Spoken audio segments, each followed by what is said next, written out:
Every club. Every day. The Global Sports Podcast Network. Hello. Welcome back to the Global Sports Podcast Network, Daily English Premier League, crossing over with the Daily Liverpool and the Daily Tottenham Hotspur show. So it's an epic crossover Thursday for you this time around because it is the English Football League Cup semi-final. In my day, it was the Coca-Cola Cup. These days, they call it the Carabao Cup, but it is a piece of silverware. And I say it's a bit tongue-in-cheek, Spurs and Liverpool gunning for a treble. Still in all the competitions. I am joined by Louie Easton. Hello. I would like it to be known that we are going for a quadruple, actually. That would be nice. But yeah, no, great to be here. Really looking forward to the match and definitely plenty of jeopardy in this one, especially since we're 1-0 down. Yes, and representing Spurs, Chris Mervyn. Hello. Hello. I am not going for the treble. Well, yeah, I am. Yeah, we are. Yeah, we rule out the league. That's fine. Absolutely. But, so on this podcast, very, very early on in the season, I went on a little rant about whether or not this competition was really worth the time and effort anymore, considering the prize at stake, the prize money, obviously the place in Europe and the strain it puts on a squad competing on lots of fronts. But I feel like, and correct me if I'm wrong, Chris, Tottenham have got more skin in the game here because I feel like if this piece of silverware is won, that's a huge win for Ange, for Daniel Levy, for Tottenham altogether. And perhaps it's got more value than I initially thought. You're right. It's our biggest game of the season so far, I think. Wow. Yes, when you're early doors, you don't really appreciate it. But obviously, you get to a semi-final, then it becomes worthy of some real merit, doesn't it? But yeah, I'm with you. Obviously, you need a real squad size to be able to compete on all fronts. We're not competing on all fronts. We're just hanging in on lots of fronts, to be fair. And we found ourselves in a situation where we had one of our best performances, obviously against Liverpool as well, of the season at home. And now we've got to do it away, and it's going to be a different proposition, so we say. Yeah, but coming off the back of a great win at the weekend, but I certainly thought I saw a different kind of Spurs side. What was different this weekend? Why did it suddenly come together? Yeah, you're exactly right to say it was a good performance. I think that's another one of our best ones. We've probably had three really good standout performances. That Brentford, Liverpool first leg, and Man City, I would say, probably as our standout ones where things have gone right. And it was a totally different performance. The backs against the wall stuff. They had to really play out, play for the manager. We had no real. Again, the squad is really paper thin, and they've really just got to play for each other and play for the manager. And it was really encouraging to see that they did do that and back the manager, and they got the results. And it wasn't Ange ball. The second goal was actually Ange ball, to be fair. It played it from the back, although nearly lost it in one of the passes, a bit horizontal. But that's the risk of playing Ange ball. But until we got the second goal, most Spurs fans were a bit on the edge of the seats. Brentford have got a great home record. They'd already banged in 29 at home before that match, and you managed to keep them out. Louis, should Liverpool be worried? 1-0 down and Tottenham finding their feet? Yeah, I think, regardless of the situation at Spurs, they'll always have good players. And I think when we went to Spurs for the previous fixture in the Carabao Cup, we did sort of look like we weren't taking it too seriously. I thought we weren't that clinical. I think some players got a little bit greedy and a little bit complacent. And in the end, it was a last-minute winner from Bergvall. Maybe there is the argument he shouldn't have been on the pitch. I think, take that with a pinch of salt. But with the match this time going to Anfield, I think you have to see us as favourites, because no matter who the manager is, what the situation is, an Anfield night will always be difficult for a visiting team. Real Madrid struggled there, Bayer Leverkusen struggled there, City struggled there earlier this season.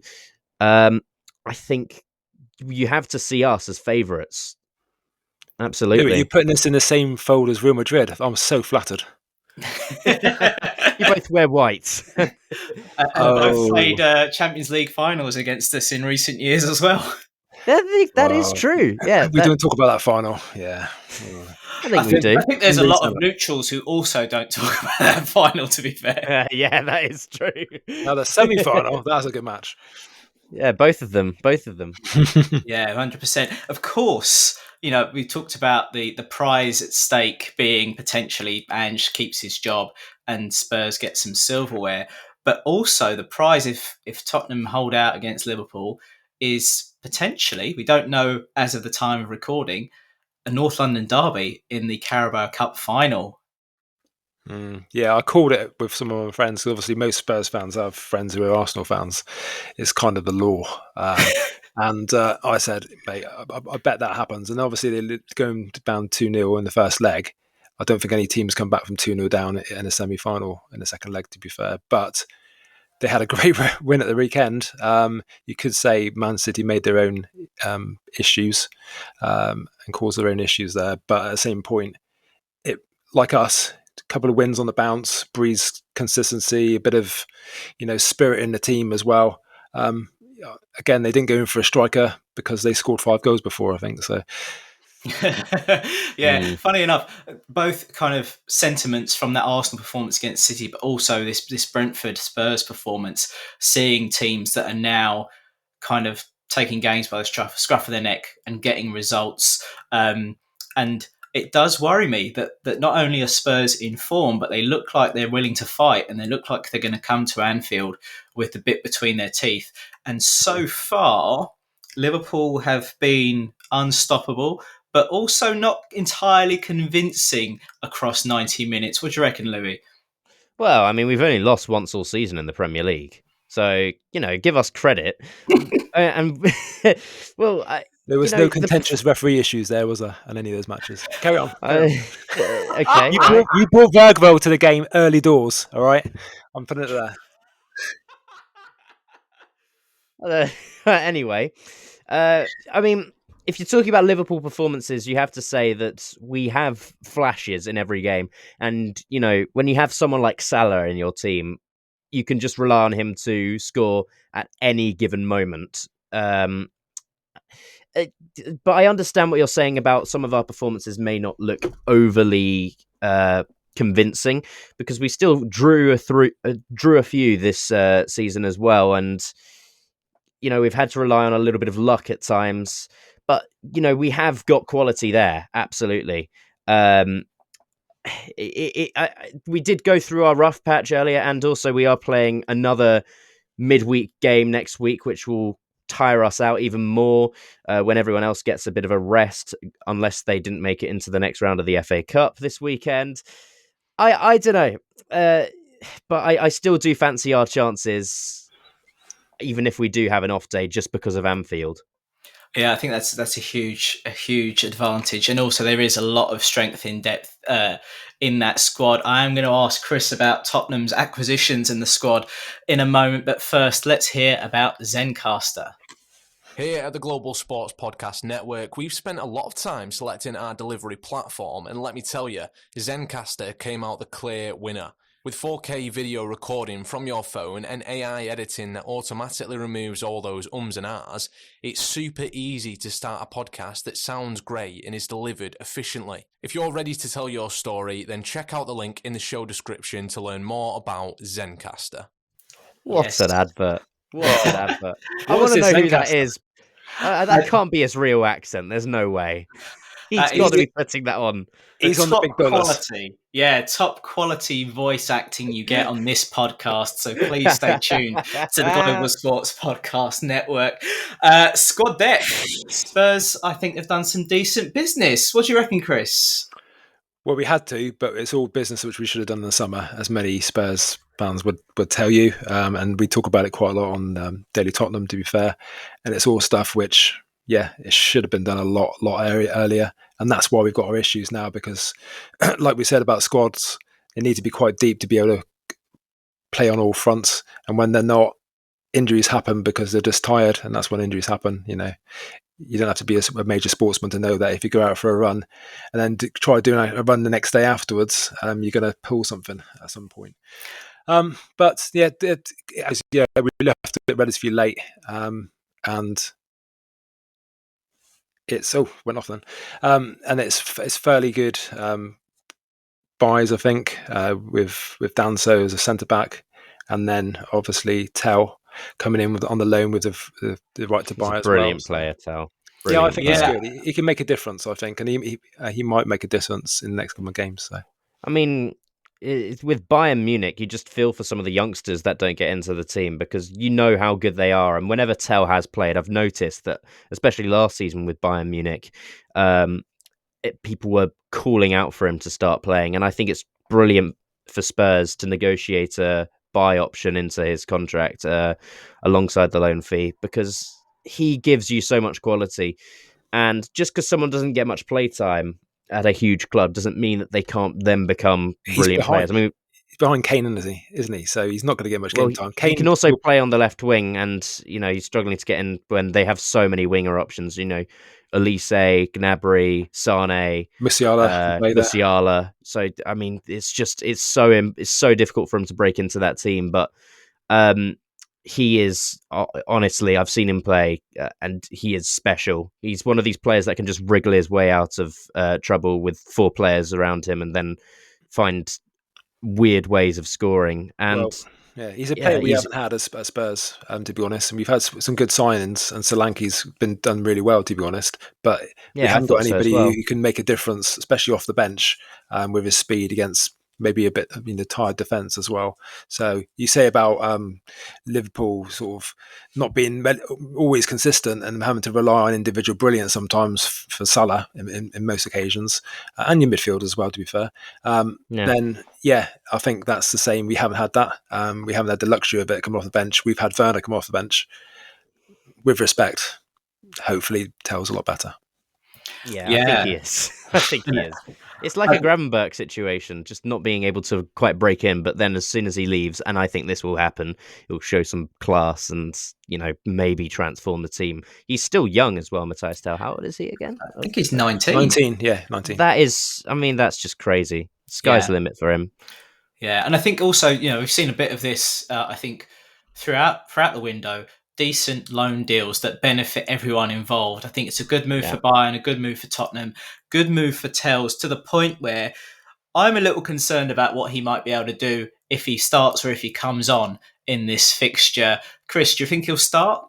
No, he'll come off the bench, I think. And that's the best way to use him, I think, in this instance, because he's going to have, 2 days training. Different formation, different setups. I think he'll probably stick with a similar. Well, are we talking about the lineups now or no? Yes, please. Let's talk about lineups. Wow. Yeah. Right. I think we'll stick to pretty much what we had previously, obviously without Dragosan. So I think that it will be Davies and Gray, and I think Danzo will stay on the bench as well. Wow, could be wrong. Really?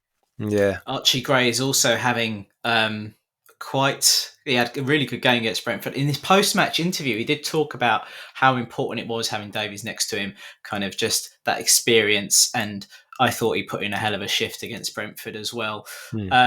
Big ask against the likes of Salah and co. You've got a clean sheet at home. Anfield, do you reckon Spurs can keep the door shut?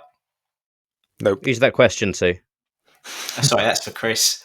Okay. Nope, we'll concede. Okay. Because that's just I'm a pragmatist anyway. I think he's gonna be relatively close. If we don't throw it away, but I think they'll do the same as they did against Brentford anyway, because that's the way we have to play currently.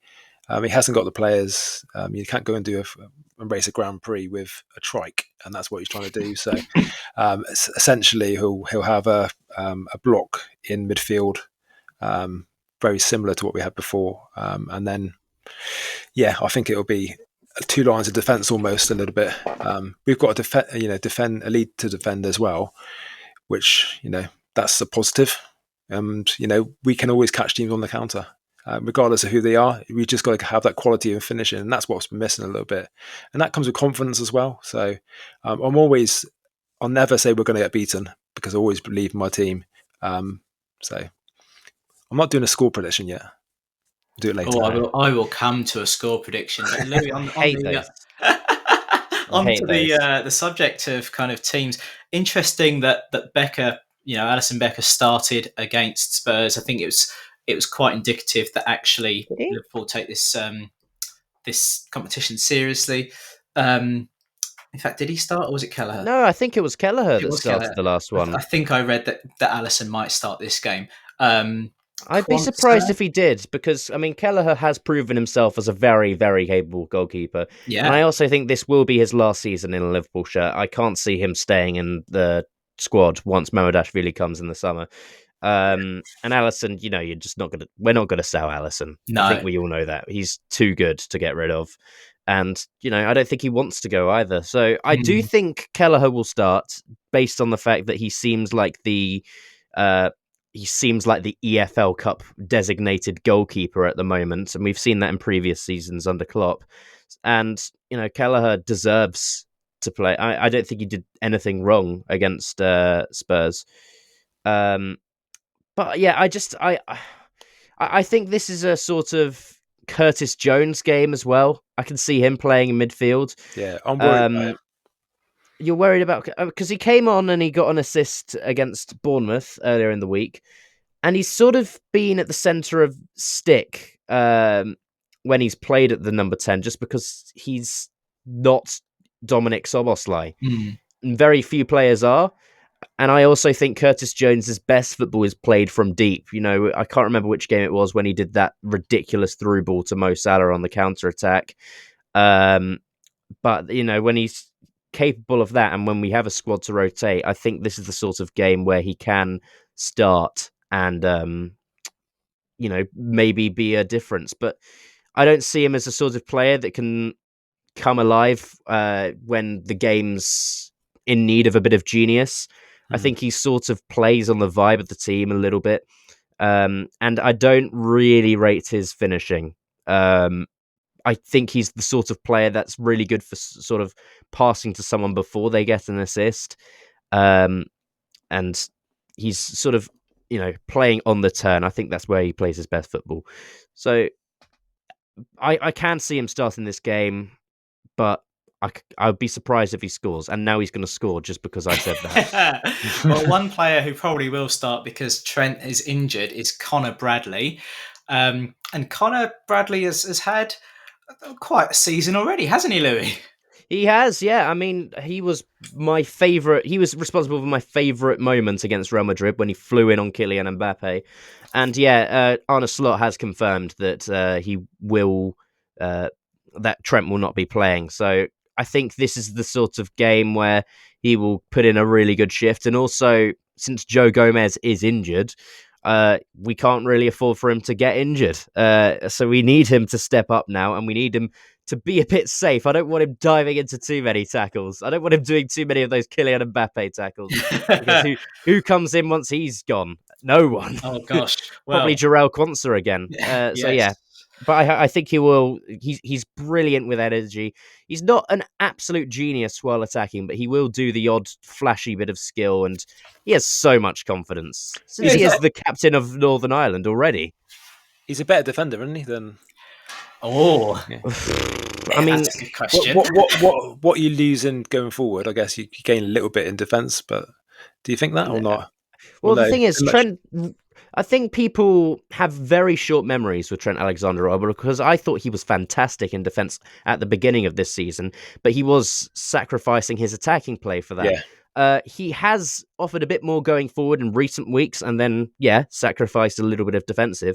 But I think, when he's up against an out-and-out dribbler, he either has a very good day or he has a very bad day. Against Manchester United, he had an awful day. And that's why we didn't win that game. We drew 2-2 at Anfield, which, is as good as a loss when it's Manchester United and we're that much better than them. So I think it really depends on what Arne Slot is going for. Michal, what are you doing?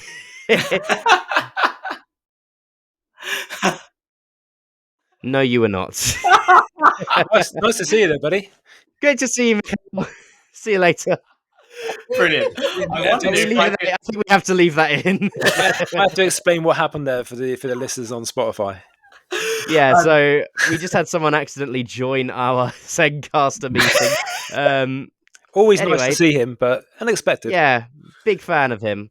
Anyway, as I was saying, I completely lost my track of thought now. I think whatever you're saying was really controversial, and Mikhail just had to turn up. Yeah. It was like VAR jumping in. Oh, actually, he's a Man United fan as well, so he heard me mention that. He just turned up. He spawned.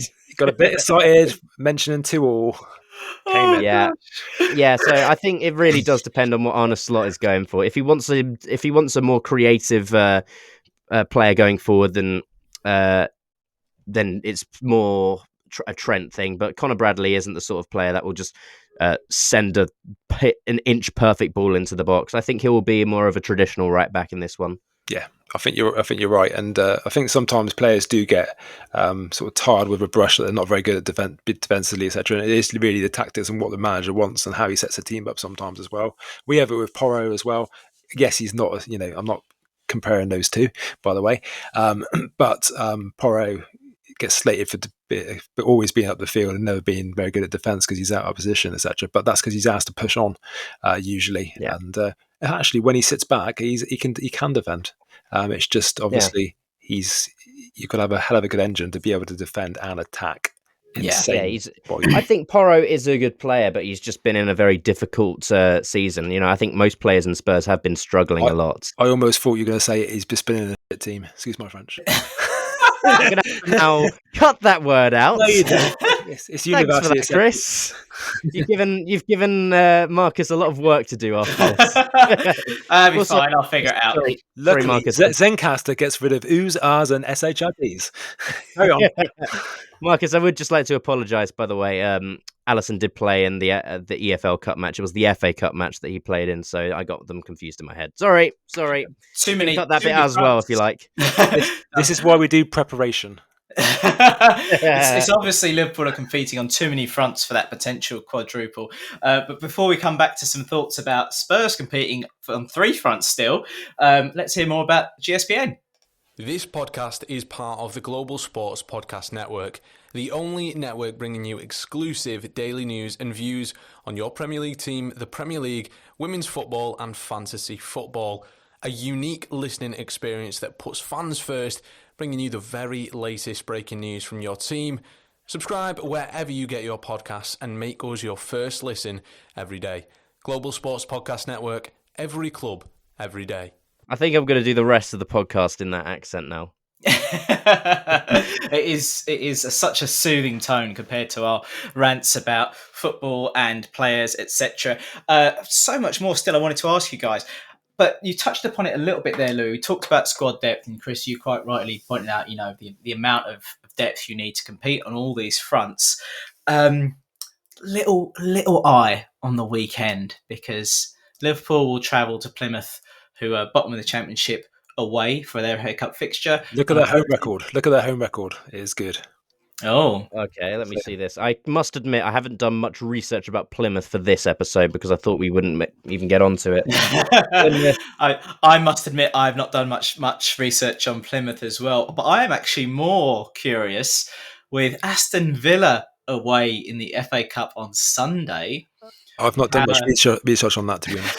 How are Tottenham going to take this competition? Because obviously this is a real chance at getting a trophy and second season trophy, but also an FA Cup fixture coming up. Do you think there'll be any of that kind of in the back of the squad selection for Spurs? Nope, they can't be. It's one game at a time.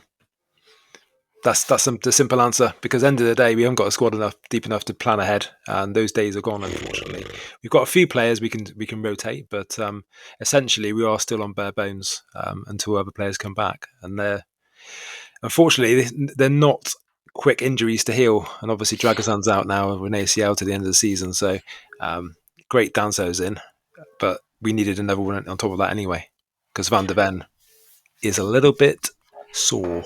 as well. Yeah, and poor guy. you've got some, during that European game you guys just had, we saw the academy players playing with kind of no fear and showing what they're capable of, bagging goals, etc. So hopefully on the up for Tottenham. Just finally on Spurs, we made a lot about kind of how important this competition is now that teams are in the semi-final and can see the silverware on the horizon. What is, at this point in the season, early February, what is a good season for Tottenham? If it comes to May, what do you want to see? Well, you've got to say we have to go for a silverware, because ultimately our league position is going to be pretty shot to give us any chance of getting into some European competition anyway. So at one point, a couple of games ago, I would have taken anything. Even to stay in the league. Jeez. No, but seriously, we've had some really key matches to get through, and getting through the Europe match, the two matches there actually, and Brentford, and now Liverpool. It's kind of all amalgamated together. We've just got to get through every game as we can do, and not plan too far ahead. Of course, the manager will have feelings about what he can do to change and rotate, because obviously the turnaround time is ridiculous for all teams playing in all competitions, and Liverpool's exactly the same, of course. It's just that they've got less players injured than we have, and you see teams doing really well, like Bournemouth this year, having injuries which are similar to what we have, but they're only playing one game a week, so they can rest and rotate players as well, and we don't have that. So yeah, difficult. You can't cry too much, because ultimately you want to be in competitions as long as you can, and ultimately try your best to get to finals and then win. It's also good because it softens the blow when it comes around as well, when you play us. Oh. So on to you then, Louie. Obviously, Liverpool, I think it's fair to say, are in a much brighter position than any Liverpool fan could have hoped for. Yeah. I am genuinely worried about Tottenham coming to Anfield in the form that they're in, with the hunger they've got. I still think it will be Liverpool going through to the final. And I know you love this question, but score prediction, how's it going to end? No. I'm going to say that I don't think Spurs will score, just because just because I think Virgil van Dijk is in too fine form at the moment. He hasn't really put a foot wrong recently. When we did lose to PSV, Van Dijk wasn't playing. We were playing a bunch of kids that day. And I just think, the way Liverpool have been playing recently has been good. I think the Bournemouth one, we were a bit lucky, but I do think it was a penalty. I will say that. I do think it was a penalty from Lewis Cook. He didn't protest. Why should we? And, I just think Spurs, what will happen is Spurs will probably park the bus. As soon as Anfield gets a bit loud and Liverpool get a bit of energy, we'll score. And then we'll just have to play and win the midfield battles like we have been doing all season. And then we'll get another, and then we'll sit back for the rest of the game. That's what, because this season, more than any other season from Liverpool, since maybe when Klopp started, when we had Emre Can and Lucas Leiva and those players, we have looked so comfortable without the ball, and that's why I'm saying 2-0 Liverpool. I think we'll do enough, but we won't do overkill. I don't see that happening. I think potentially Spurs will give a bit more than that, and I can see Liverpool not breaking them down for a very, very long time, and it coming down to the legs on the pitch. But Chris, what do you think? Predictions wise, do you think Spurs will get a goal? Do you think you'll get the result? I was just checking if Van Dijk played against in the first leg, and he did, and we scored. So that's weird. But anyway, and also, wasn't his fault? Have you just got one man in defence? Just asking. So one man doesn't make a team, does it? But I've seen Van Dijk not concede a goal when he was 3-on-1. So. And plus, it's Virgil van Dijk, man. It's not just anyone. He's a good player, very, very good player. He's the best centre back in Premier League history. Oh, he is. Oh. A sharp intake of breath from Chris Mervyn. I think there's been others, but he's going to say Ledley King. That's for a don't knock Ledley King for a start. I was To going any to say, Spurs he fan. was He's a brilliant player. I but will reach incredible. through this microphone and give you a slap. All right. But anyway, that's for. He's the best centre back in Premier League history. That's another conversation for another podcast. I think that we're going to go and we will concede, and I think we'll concede in the first half. I think we'll probably be a little bit nervous and we'll sit back a bit too far, and Liverpool will come on to us. And their press is excellent anyway, as it was in the first leg, to be fair. And then I think after half time, we will get a goal and it will finish 1-1. And my money's on Tell. Oh, so widely differing opinions. Called it. I think it's going to be an incredible game no matter what. And that's coming from someone who started this season talking about, why we're still having this competition. Gents, it's been a real pleasure. Listeners, remember, you can check out the daily Tottenham Hotspur podcast and the daily Liverpool podcast and, of course, the daily English Premier League podcast on the Global Sports Podcast Network. You've been listening to Chris. Thank you very much. And Louie. Thank you. And I've been Marcus Ramtohul. You've been listening to the Global Sports Podcast Network. Today we've been covering Daily English Premier League, Daily Tottenham Hotspur and the Daily Liverpool, and we'll see you next time. Every club, every day. The Global Sports Podcast Network.